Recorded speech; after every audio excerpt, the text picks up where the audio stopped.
हरे कृष्णा।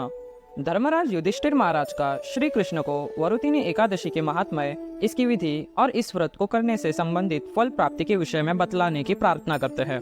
उत्तर में भगवान श्री कृष्ण कहते हैं, हे राजेश्वर, वैशाख मास के कृष्ण पक्ष की एकादशी को वरुतिनी एकादशी के नाम से जाना जाता है। इसकी महात्म्य कथा मैं आपसे कहता हूँ। प्राचीन काल में नर्मदा नदी के तट पर मांदता नामक राजा राज्य करते थे।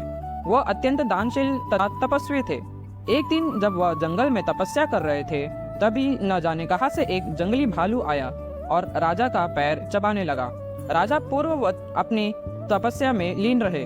कुछ देर बाद पैर चबाते चबाते भालू राजा को घसीट कर पास के जंगल में ले गया। राजा बहुत घबराया, मगर उसने क्रोध और हिंसा न करके भगवान विष्णु से प्रार्थना की। उसकी पुकार सुनकर भगवान श्री हरि विष्णु प्रकट हुए और उन्होंने चक्र से भालू को मार डाला। राजा का पैर भालू पहले से ही खा चुका था। इससे राजा बहुत ही शोकाकुल हुए। उन्हें दुखी देखकर भगवान विष्णु बोले, हे वत्स, शोक मत करो। तुम मथुरा जाओ और वरुतिनी एकादशी का व्रत रखकर मेरी वराह अवतार मूर्ति की पूजा करो। इस भालू ने तुम्हें जो काटा है, यह तुम्हारे पूर्व जन्म का अपराध था। भगवान की आज्ञा मानकर राजा मांदता ने मथुरा जाकर श्रद्धा पूर्वक वरुतिनी एकादशी का व्रत किया। इसके प्रभाव से राजा शीघ्र ही पुनः सुंदर और संपूर्ण अंगों वाले हो गए। इसी एकादशी के प्रभाव से राजा मांदता स्वर्ग गए थे।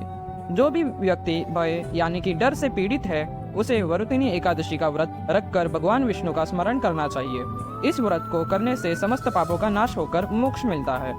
हरि बोल।